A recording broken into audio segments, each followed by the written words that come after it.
Hey guys, my name is Maliha. I hope you all are doing wonderful. आज की इस video में मैं आपके लिए बहुत यूजफुल स्ट्रक्चर लेके आई हूँ जो कि डेली कन्वर्सेशन में बहुत यूज होता है। सो गाइस, वीडियो स्टार्ट करने से पहले अगर आप मेरे चैनल पर नए हैं और अभी तक चैनल को सब्सक्राइब नहीं किया तो चैनल को सब्सक्राइब कर लें और साथ में दिए गए बेल आइकन को भी जरूर प्रेस कीजिएगा ताकि मेरे आने वाली हर नई वीडियो का नोटिफिकेशन आपको सबसे पहले मिल सके। So without further ado let's get started. हम अक्सर अपनी डे टू डे रूटीन में इस तरह के सेंटेंसेस बोलते हैं जैसे कि बात ये है कि वो बहुत चालाक है, बात ये है कि वो तुमसे बात नहीं करना चाहती, बात ये है कि मुझे भूख नहीं है, बात ये है कि मुझे जंक फूड से एलर्जी है। सो हम अपनी डे टू डे रूटीन में अक्सर इस तरह के सेंटेंसेस बोलते हैं। सो आइए देखते हैं कि इस तरह के सेंटेंसेस को इंग्लिश में किस तरह से बोला जाता है।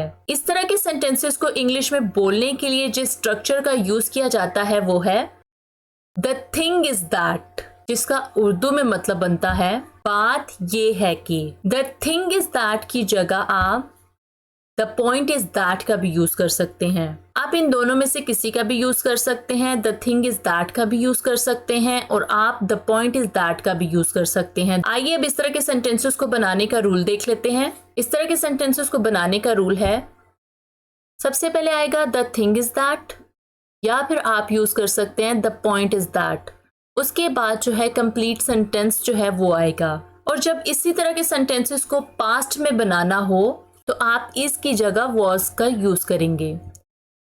द थिंग वॉज दैट, बात ये थी कि। सो आइए अब कुछ एग्जाम्पल्स की मदद से इस स्ट्रक्चर को और अच्छे तरीके से समझ लेते हैं। फर्स्ट एग्जाम्पल, बात ये है कि वो बहुत चालाक है।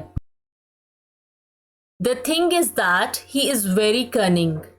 The thing is that he is very cunning. Cunning की जगह आप क्लेवर का भी यूज कर सकते हैं। नेक्स्ट एग्जाम्पल, बात यह है कि मुझे जंक फूड से एलर्जी है। The thing is that I am allergic to junk food. The thing is that I am allergic to junk food. बात यह है कि मैं उससे मिलना नहीं चाहता। The thing is that I don't want to meet him. The thing is that I don't want to meet him. बात यह है कि वो यहां नहीं आना चाहता। The thing is that he doesn't want to come here. The thing is that he doesn't want to come here. बात यह है कि वो तुमसे बात नहीं करना चाहती। The thing is that she doesn't want to talk to you. The thing is that she doesn't want to talk to you. बात यह है कि मुझे भूख नहीं है। The thing is that I am not hungry. The thing is that I am not hungry. आज की वीडियो में इतना ही। आई होप कि आपको आज की ये वीडियो पसंद आई होगी। अगर आपको ये वीडियो पसंद आई हो तो इस वीडियो को लाइक कीजिएगा और अपने फ्रेंड्स के साथ भी जरूर शेयर कीजिएगा। So thank you so much for watching this video. So मिलते हैं नेक्स्ट वीडियो में एक नए लेसन के साथ। Till then take care.